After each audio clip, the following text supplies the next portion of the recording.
once again for episode 61 of the 815 Exchange. And well, it's an interesting week. It was an interesting week, wasn't it? A lot of interesting developments in college football, a lot of interesting developments in the NFL. Week 4 it was for the NFL, and of course the MLB wrapped up its playoff race. We had game 162, and it was for some teams a very bittersweet 162, but for some teams, in my team, a very, very sweet 162. And of course, I had a bunch to talk about in entertainment and some stuff to look forward to for the rest of the week. But as always, remember to like, share, and subscribe if you guys are enjoying the content.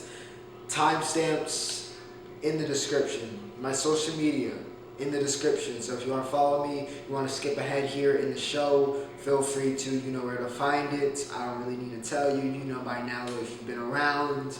And yeah, without further ado, man, it was an interesting week. That's the best way to put it. It was a very interesting week. And of course, as always, except for when I guess we have combat sports, we're gonna start off with college football. And we're going to start off on a bittersweet notes. Of course, I have to talk about the home team here at Charlotte. We took on Illinois. It was a very winnable game. And I guess that's the positive to take away from that game, is that these are games that we should be winning against Power 5 schools. You know, this could have been the second Power 5 win. Should have been the second Power 5 win in school history. Could have had 2 in 1 year.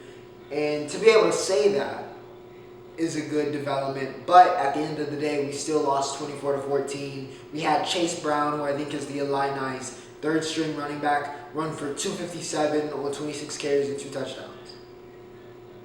We have no run defense. I'm going to be blunt here. We have an awful, possibly the worst run defense in America. We do a lot of things very, very well. Run defense is not one of them. We need to learn to stop the run if we want to do anything in the Conference USA and do anything, you know, past the current levels we're at. We have to get better in run defense. We can't have running backs running. We can't have teams just overall running for 200, 250, 300 yards a game against us. That just, it's not winning football. It's not sustainable. And here, the offense started hot. Reynolds looked like he was going to chalk up a third Conference USA Player of the Week, and then we sputtered because we were getting no defensive help. You know, it's we gotta be better. We gotta be better. Illinois, congrats on the win, but it feels like one that we should have had, and we should be 4-1 instead of 3-2. Now moving into the national slate, because my God, I have to talk about Georgia. Georgia, I guess on paper, even though I'm also in the favor of Alabama should probably be the number 1 team until they give somebody a reason to not put them as the number 1 team. But in terms of resume, Georgia is far and away got the best resume so far in college football. They blank. And they put a blanket. Sam Pittman, wonderful head coach, wonderful dude it seems. He's going to be a great, he already has been a great improvement for the culture and that climate of that Arkansas football program. He's brought them from the dead seemingly. But it's not his time yet. They're not ready to bang with the big boys, and it showed because the number 2 team in the country, 37-0. 37-0. Nakobe Dean, Nolan Smith, Wyatt, Adam Anderson, Jordan Davis, Zeus. Shout out to the boy Zeus. He got 3 touchdowns. Zamir White. That defense though is insane. It's absolutely insane. It's the best defense in the country. The best defense in the country. I still wouldn't take Georgia over at Alabama, though. I still, despite all that, despite the beating they put on Arkansas, I'm so traumatized by Bama. I can't. I'm sorry. I just can't. But Georgia is a hell of a team. They're a hell of a team. Now, the offense, it's going to be interesting to see what they do against, elite programs. They struggled week 1 versus Clemson, even though Clemson, again, also has one of the best defenses in the country. We'll talk about Clemson. But we'll see what happens there. But that defense is legit looking like it might be an all-time defense. Sliding over to Michigan versus Wisconsin. Michigan gets the win here, 38-17. Cade, 2 touchdowns, Cade McNamara. J.J. McCarthy continues to, he just gets these little spurts of playing time, and then he goes off and makes fans salivate. It's crazy. But Wisconsin is just, Graham Mertz went from a freshman phenom, went off in the All-American game, if you remember and want to go that far back. But it hasn't been the same. It's been rough, Wisconsin. It's been a very, very rough start to the year. Michigan, you got hope right now. The Wolverines got hope. I know Michigan fans are very hesitant, but you look good. You look good so far. Wake Forest, shout out to Nick Scribble, one of the best kickers in the country, and Wake Forest fans would probably argue the best kicker in the country. I think hit his 37th straight field goal to win 37-34 over Louisville, and what was one of the better games of the week, honestly. Roberson and Moran both go over 100 receiving yards for Wake Forest, who are now the number 1 ranked team in the ACC. They're the number 1 team in the ACC, highest ranked team.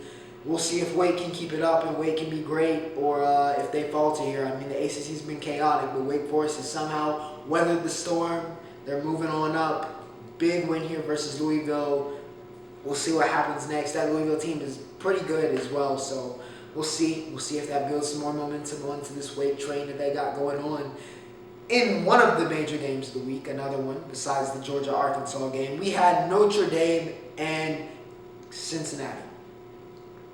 Desmond Ridder was talking all week. Well, I can't say he was talking like reckless all week. He was talking reckless a couple times. He was letting them know. He said he was going to shut up the Notre Dame fans, and he did just that. He backed it up. Desmond Ridder went out, showed why he's one of the best quarterbacks in America, backed it up. He had, 323 yards total, 3 touchdowns, the hat trick for Ridder. He was a beast. He was a beast. Closed the show. Notre Dame they looked out of their depth at the end there. A lot of uncharacteristic things started happening, and Brian Kelly, while he will be seemingly in the very good category, not the true elite category, it's because of games like this. It's because of moments like this. It happens to Notre Dame seemingly every year. They get so close, but not quite close enough. Also, another thing I want to say, the Cincinnati team is for real. If they run the table in the ACC and run the table the rest of the season, they better be in the playoff. That's all I'm going to say. There is no defense you can give me for putting a 2-loss SEC team over an undefeated Cincinnati team. I will not hear it. I will not hear that argument. I don't want to hear it, and I'm saying that now. If they run the table, you better put them in the playoff. Speaking of the playoff, and a team that is, we can pretty much pin in, Alabama wins 42-21 over Ole Miss. Ole Miss has been riding this high. Matt Corral, Heisman candidates. It all came crashing down in Tuscaloosa. Brian Robinson went for 171 and 4 touchdowns. Will Anderson was giving Ole Miss problems all game long. Bama is on a different level. They're on a different level. If you didn't know, now you know. They're just complete. It's Bama, Georgia, and then everybody else. And I think there's a little bit of a gap between Bama and Georgia personally. I guess we'll find out in the SEC championship. But yeah, Bama handles business against Ole Miss. Arch Manning was in attendance for that game, by the way. Stanford upsets Oregon in overtime. Stanford just loves ruining seasons, don't they? They get it done in OT. Tanner McKee, 20 for 36, 233 touchdowns. He's been a great quarterback for them. Highly recruited out of Cali. Stayed at Stanford, and hey, working out for them so far. They get another win over They've beaten both of the teams that were supposed to be the top 2 teams in the Pac-12, in Oregon and USC. They've knocked both of them down. So we'll see where Stanford's season goes from this, but it seems like they're the giant killer in the Pac-12, completely obliterating any of the Pac-12's playoff chances. But we'll see what happens the rest of the year for the Trees. Kentucky takes down Florida. Shout out to Kentucky's defense. First off and foremost, shout out to Kentucky's defense. Florida has the highest of the, I can't say the highest of highs. They have highs, and then they have some lows, and this was a low. This was a low for Dan Mullen and his program. After it looked like, competitive against Bama, it looked like, okay, Emory Jones was turning the corner, it just all fell apart. It all fell apart against Kentucky. Lexington was lit. Shout out to the fans. I think they definitely played a part. And yeah, Kentucky gets the big upset win there. Oklahoma State takes down Baylor. Another one where Baylor continues. It looks like they're up, and then it looks like they're down. We don't really know. Oklahoma State won with Spencer Sanders throwing 3 picks. Warren ran for 125 and 2 touchdowns, so that's a big reason why. Shout out to OK State, though. Big win, moves on up in the rankings. Baylor, that's a rough loss. But honestly, with the way the Big 12 is looking, with Oklahoma looking suspect every single solitary game, who knows? You might be able to find your way back. Auburn takes down LSU 24-19. And you know what? Even though I'm not like an Auburn fan, LSU fans were talking very reckless the past 2 weeks. I don't know if it's because Burrow beat Lawrence, and I'll talk about that in the NFL segment, or because I think they won last. I don't know. LSU, their head got too big for their shoulders, and Auburn cut it right off. And particularly Bo Nix, the way he sliced through that defense on Saturday night, sliced the head off of the Tiger. Oh my goodness. I thought he was Johnny Manziel. He looked like Johnny Manziel out there. 329, 3 touchdowns. Bo Nix played the best game of his life. LSU is garbage. They're garbage. Straight up, LSU is garbage. They're not. I mean, they sold their soul for the Natty.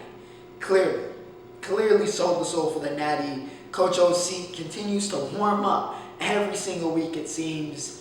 I don't know what's going on at LSU, but it's not winning football. Auburn gets the win. Congrats to the real Tigers, I guess. And now, just to sum up the rest of this college football segment, ladies and gentlemen, we had USC fight on. We took down Colorado. Drake London is possibly the best receiver in America. Look out for the Biletnikoff winner possibly this year, being number 15 from SC. I'm just saying, wide receiver look out for Drake. He's doing his thing. Clemson survives Boston College. Seems like we say this every week, but Clemson survived. They survived.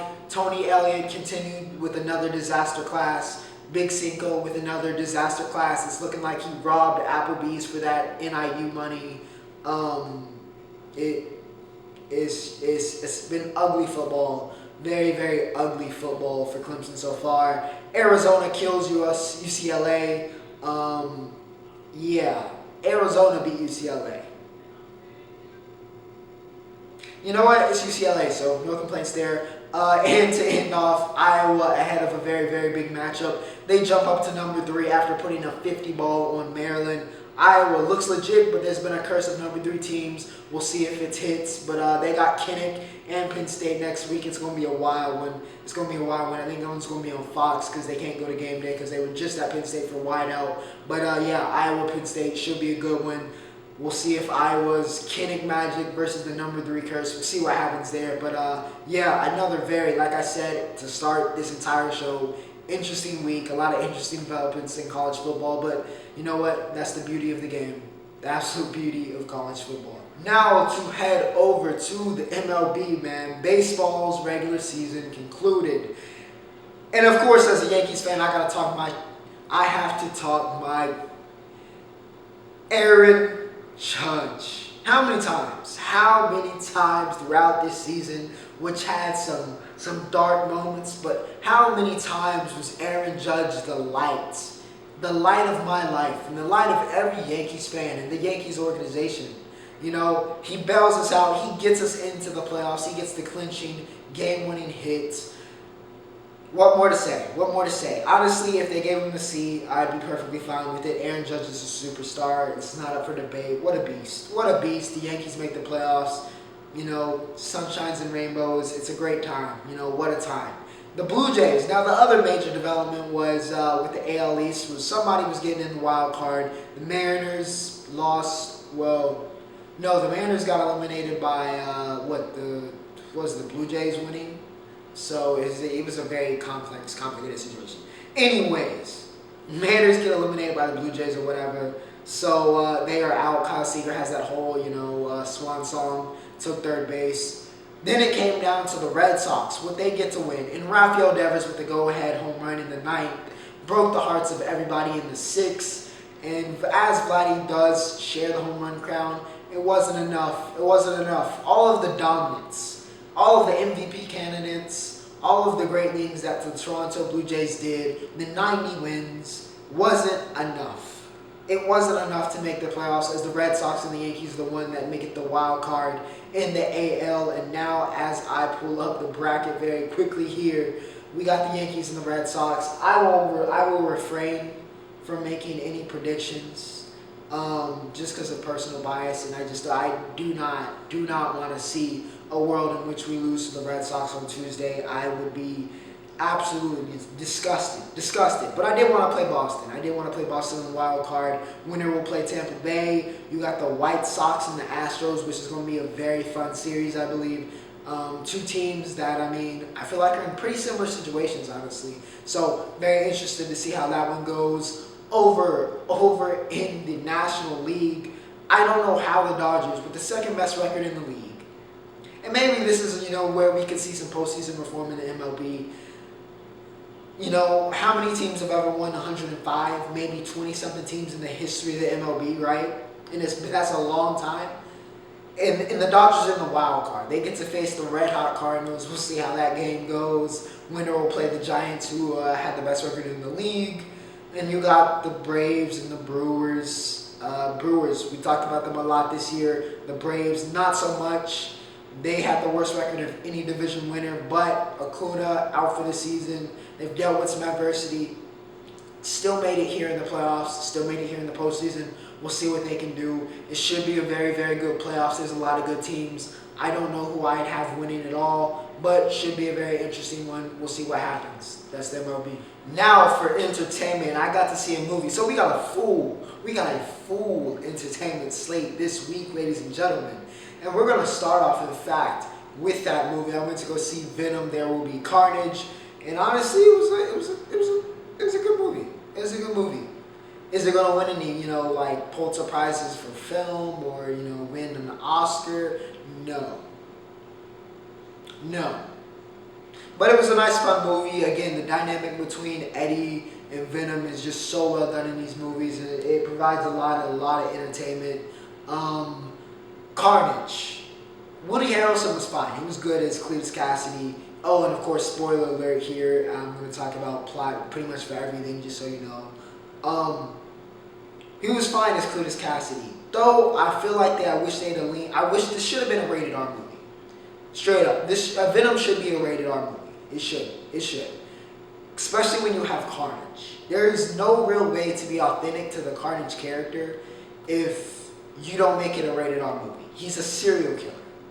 The whole reason about Cletus becoming Carnage is to become a better, more vicious, more violent serial killer. He's a serial killer. Make it a rated R movie. So the kind of dumbed down plot with Shriek and just kind of everything there wasn't my favorite thing. And it's why I wasn't like, this was like some all-time or one of my favorite movies ever, blah, blah, blah, blah. It was a solid movie, entertaining movie. But there's little things, I feel like about the plot, about the storyline that could have been done better. But that end credit scene, Venom to the MCU, we'll see. He's going after Spidey. We'll see if he shows up in No Way Home. Can't wait for that movie. But Venom, There Will Be Carnage, solid movie. If you're looking for something to watch with this, and I think Bond coming this week, feel free to go check it out. Highly recommend it. Well, I won't say highly recommend it. I recommend it, if you need something to watch. But Venom, Tom Hardy, another installment. Like him as Eddie Brock. Now for television, for the telly. What if Ultron won and it hit the fan? It hit the fan. And in this episode for What If, it hit the fan. And it was another piece of brilliant television by Marvel. I'm just singing Marvel's praises this week. I really am. With Venom, and now I'm singing the praises here. But this may have been my favorite episode, or one of my favorite episodes so far in the What If series. Ultron 1 dominates the world, obliterates, and then at the end of it all, after he completes his mission, who does he find? He finally can see the Watcher, and he goes after the Watcher. We finally get to see the Watcher in action in a great battle versus Ultron, which ends with Ultron kind of getting a little bit of control over, with the Infinity Gauntlet and all of his massive powers at this point. Ultron he's basically broken, and now he can see into the other universes. So the Watcher is going to Doctor Strange, who we put in that pocket universe, He's going to him for help. Doctor Strange redemption arc. We'll see what happens there. But that was an absolutely insane episode of What If. If you're not watching What If by now, I don't know what to tell you. You should be. Titans episode 10. Babs got arrested, Blackfire turned, and Donna proved herself. This wasn't my favorite episode. It was okay. It was alright. It just kind of felt like we're kind of not so much a filler episode, but it was kind of a filler episode. It wasn't great. The Donna stuff was kind of cool. Just getting to see more Donna Troy. I don't really care about the whole Demaskarian plot, but just seeing Donna return and all the Titans are back, that's great news. Interested to see what we do with Starfire losing her powers. Interesting to see how Babs get out of this. I wonder if she's just going to end up as Oracle and resign as Commissioner. I feel like that's where the story's heading. Jason seems like he feels a little bit reluctant on what Crane's doing, even though they've moved into Wayne Manor. So we'll see what happens there and, what happens here as we get closer to the Titans season finale. Now, the TV show that everybody's been talking about, I could have talked about it last week, but I only got to finishing it this week, Squid Game. It's the biggest television show on the planet. And for those that have been hip to K-dramas, man, it feels like we won. Even though this is not really a K-drama, it's just a Korean television show. Squid Game was amazing. It's worth the hype. It's worth the hype. It's one of the best shows I've ever seen. I don't know if I go that far, but it's up there. It's up there. It's amazing. It's amazing. One of the best shows of the year, I'd say. Definitely one of my favorite shows of the year. Sebyok, or should I just say Ho Yeon Jung or 067. Worth the hype. She's worth the hype. She's worth the hype. Also, shout out to my guy that played Jiryuk in Reply 1988. Apparently, they're dating in real life, so shout out to my guy. But yeah, she was great. She was great. And that character was probably one of the best characters in terms of complexity and emotion. And that was her acting debut. So just hats off to Ho Yeon. She bodied that role. Sang-woo versus Ji-hun, which was, the storyline being told there. Sang-woo, just you felt like he was turning and turning and turning. And that conclusion for him, I think, was very, very fitting. The stuff with the police officer and his brother being the man, which I figured.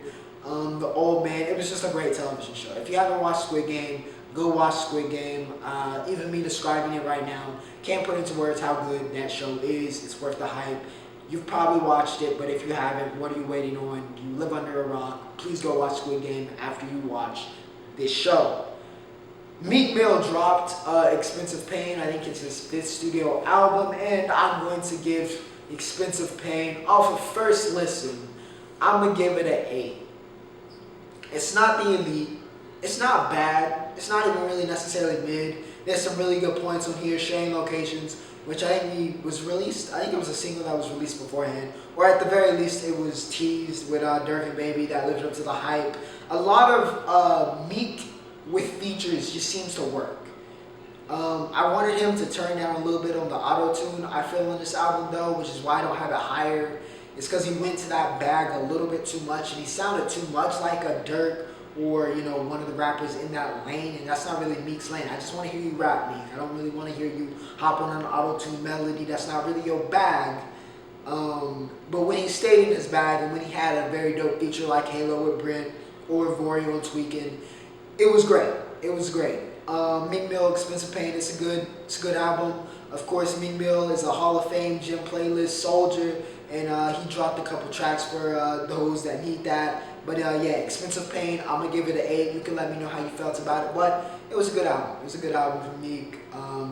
Yeah, I feel like, honestly, his reputation needed that. Now for the NFL. This week we had the Bengals and the Jaguars on Thursday, and it really kicked off what was the redemption arc. It was probably what I titled this episode. The redemption arc began for all of the rookie quarterbacks. Trevor Lawrence played the best game of his NFL career so far. 17 for 24, 204. I can't tell you how many first downs that man got running the read option. It was the third and 2, which was really third and Trevor. He ran the ball in for that touchdown. Jaguars started hot, but the defense just couldn't shut it down. They couldn't shut down Burrow. He closed excellently, showed why he was the number 1 pick 2 years ago now. 25 for 32, 348, 2 touchdowns. Tyler Boyd, 9 receptions, 118. Chenault got it going. J-Bob got it going for the Jaguars. Only lost by 3. McPherson with the game winner. It felt like the Bengals took up like 8, 6, 7 minutes of the clock to end that possession. But yeah, heartbreaker for the Jaguars. The Urban Meyer antics after the loss was interesting. Him going back to Ohio, maybe he has an open relationship. I'm not going to delve into that. But yeah, since he gets the win, they're 3-1. It's a game they should have won.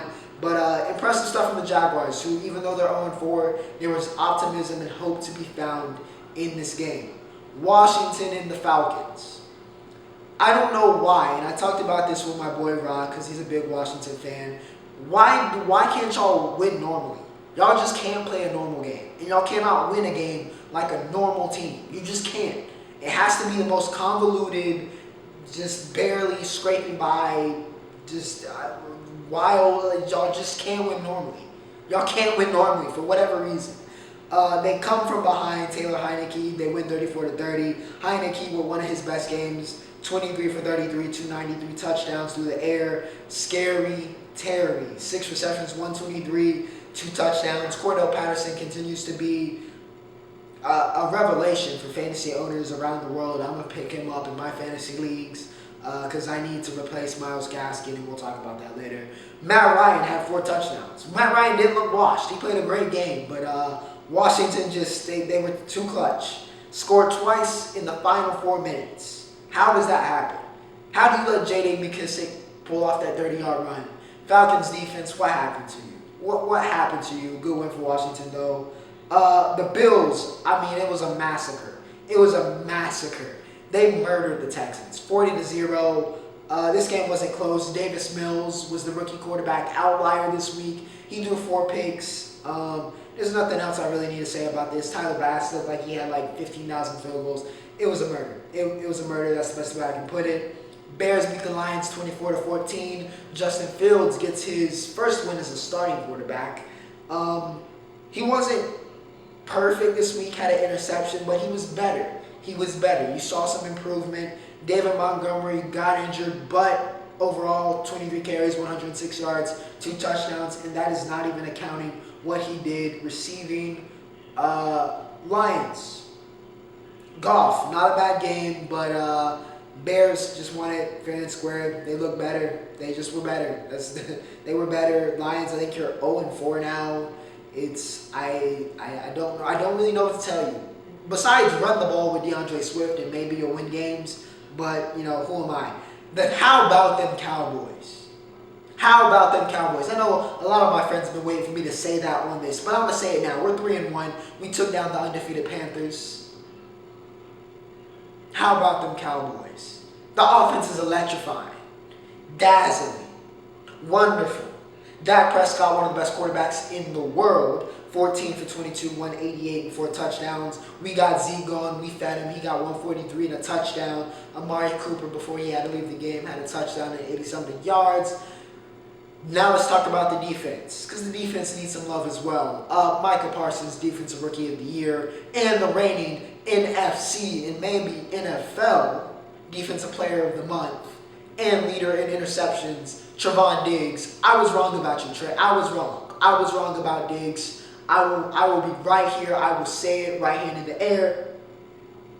I was wrong about Trevon Diggs. I was. No shame in that. 5 picks. He's looking like a shutdown corner. Even though DJ Moore, that was a very good matchup, though. I will say that was a very good back and forth matchup. But Trevon Diggs, 5th interception of the year in 4 weeks. You love to see it. You love to see it. The Cowboys are rolling. Panthers, not too bad. He'll be fine. Colts actually win a game. They beat the Dolphins. I have no faith in this Dolphins team. Absolutely none. Jonathan Taylor goes over 100 yards, I think, for the first time this season. Dolphins suck. Y'all suck.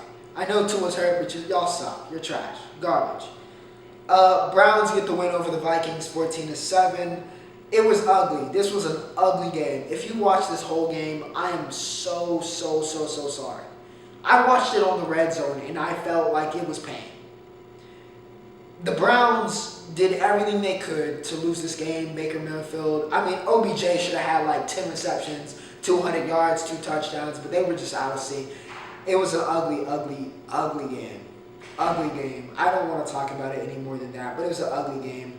Giants get the win in overtime. Saquon with the walk-off. The Saints, it's going to be a long year. It's going to be a long year, Saints fans. It's going to be a long, long year. Daniel Jones goes over 400 yards passing in this game. Saquon looked better. Not his best, not to what we know, but of course some of that's out of his hand.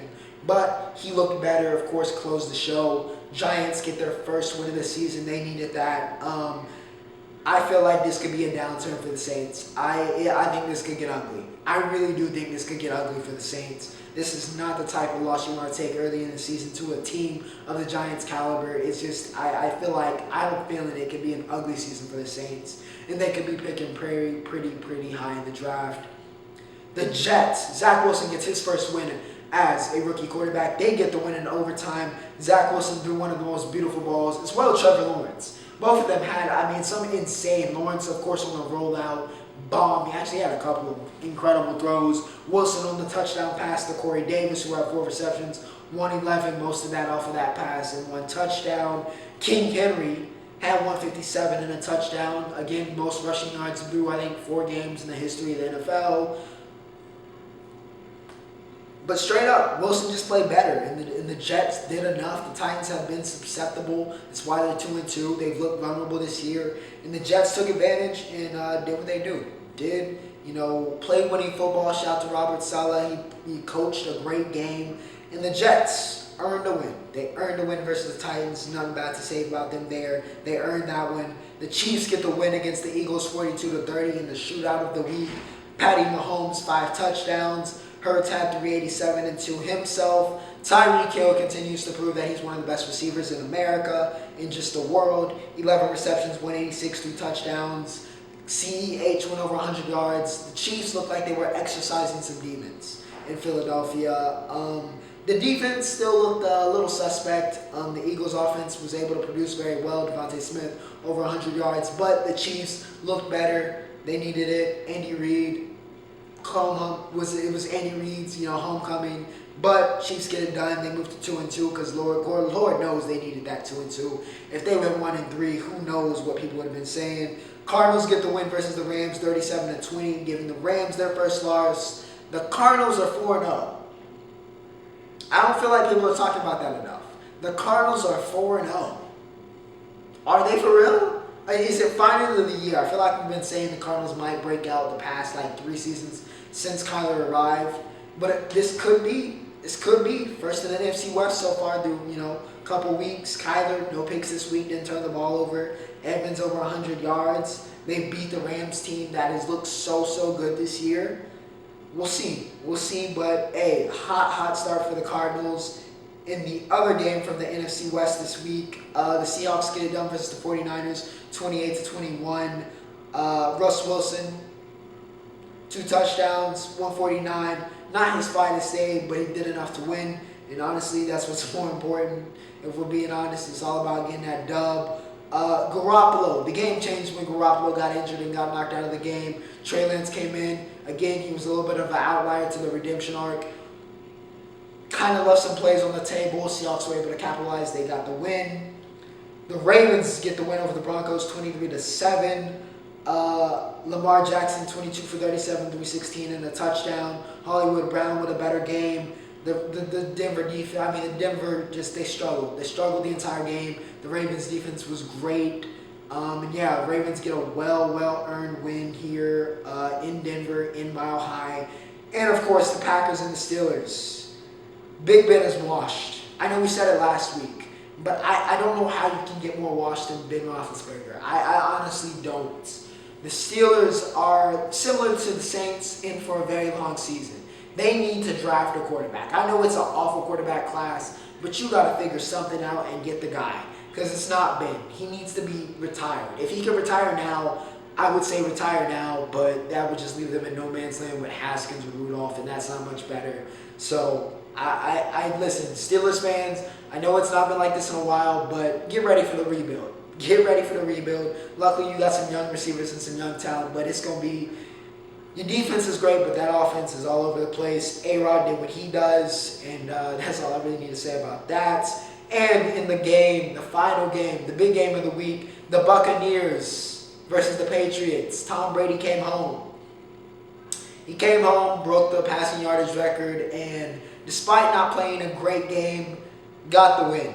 And that's what Brady does. It's what he done better than anybody else in NFL history, and that's win games. And he gets the win 19-17. Folk missed a 56-yarder to win the game. Matt Jones had a solid week. I mean, actually, I can say he had a good week. 31 for 40, 275. That's a good week. That's a good week for Mac. Impressive stuff there. But can't beat Brady. Can't beat that defense. Unfortunately, Folk missed it. Very competitive game. Not the best game to ever watch, but Bucks win over the Pats. Brady over Belichick. We'll see what happens the rest of the season for both those two teams. Now, ladies and gentlemen, with all of the major topics covered here for episode 61, that means we have reached the Roundup. And, well, we've got a massive Roundup this week. Most of it pertaining to combat sports here. UFC Fight Night this past Saturday.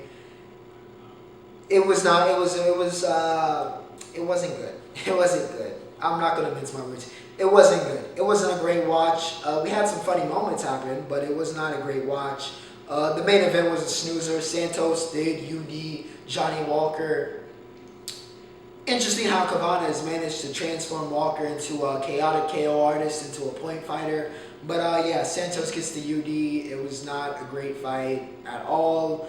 Kevin Holland got submitted and then got knocked out on a headbutt. So him versus Dukakis got rendered a no contest. Nico Price, you did Cowboy Oliveira. Cowboy Oliveira, I don't know how much longer you got, my brother. But we'll see what happens. But yeah, it wasn't a great UFC Fight Night. I'm just going to be honest. It wasn't pretty. It wasn't the most exciting. There wasn't too many. I mean, Alexander Hernandez's knockout was kind of crazy. But that was about it. That was about it. But, you know, can't have them all. In boxing, though, we have a big matchup. Alexander Usyk, well, I guess Joshua hit the rematch clause, but somebody needs to get closer to this undisputed bout. And finally, we get our conclusion to Fury versus Wilder. I guess unless Wilder wins, in which we'll probably get a fourth fight. But hopefully the trilogy ends here, because I think Fury's going to beat Wilder.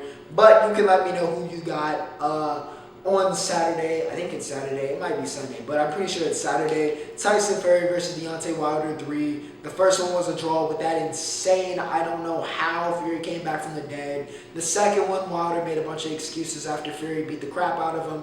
So we'll see what happens in the third installment. But somebody needs to get closer to being undisputed in the heavyweight. Usyk needs an opponent. Listen, just please wrap this up. I'm excited for the fight. I know I'm saying wrap this up, but I'm excited for the fight, but like everybody else, I want an undisputed heavyweight champion. I'm tired of these guys just kind of being stuck and lodged in this space that we've been for the past, I think, year and a half. So we finally should get a conclusion here. Fury versus Wilder 3. You let me know who you got. I'm rocking with Tyson Fury. I think he gets the win yet again. I don't think Deontay's evolved enough. But maybe he has. It's not like I really care about, I'm not like a big Fury fan or a big Wilder fan. I respect both of them as fighters. I think they're both great heavyweights. But I think Fury's just better. That's, is what it is. You can let me know who you got. Staying with combat sports, very combat sports roundup. We got the wrestling worlds going on right now. Kyle Dake didn't get it done in Tokyo. Got it done here in the worlds. He wins the gold medal. Dayton Fix, who's going to be around for a very long time, fighting at a high level. He gets the silver. David Taylor, Yazdani, was able to, get redemption for the Olympics. He knocked down DT. He knocks off the Magic Man, so he has to settle for a silver. What else? I know Burroughs is into the final. It may have been contested by the time you watch this. But, yeah, a lot of interesting stuff going on. No Gable, so we had Gwiz. I think he got fourth. Gable getting ready for the season at Minnesota. So we'll see what happens here. But interesting world so far. Been fun if you're a wrestling fan. And to end off here, we'll talk about the Champions League and just soccer in general. The two GOATs had the bright moments and had some down moments. Classic Ronaldo with the long sleeve rescued them against Villarreal in the Champions League. But then Manchester United laid an egg on the weekend. Similarly, PSG wins 2-0. Messi gets his first goal against Man City in the most expensive game ever. But then PSG, with the big golden trio, fails to get a shot on target versus Stade. So, highs of the highs and the lows of the lows for the two GOATs. But the big shocker of the week was in the Champions League. Sheriff beat Real Madrid. The biggest club in the world, the most famous club in the world, lost to a team from Moldova, which I'm pretty sure you watching this did not know Moldova was a country, probably have never heard of it, and certainly I know some football/soccer fans who have never heard of Sheriff in their life, but they knocked off Real Madrid 2-1 in the Champions League. No words. No words. It hasn't been all bad for Real Madrid lately, but that was embarrassing. That was embarrassing. All credit due to Sheriff, though. That's an amazing win. We'll see what they can do. Something else, make something else, maybe advance past the group stage. That would be an incredible story. But yeah, this was a very, very, very, very fun episode, honestly, to talk about. And I hope you guys enjoyed episode 61. A lot of football, but we also had a good bit of entertainment, a good roundup, and of course, the MLB playoffs are here. You guys can let me know how you're feeling about that, who you're rocking with, who you think's going to win the World Series this year. But without further ado, ladies and gentlemen, I hope you guys enjoyed. Remember to like, share, and subscribe. If you did, episode 61 is in the books. Ocho, signing off.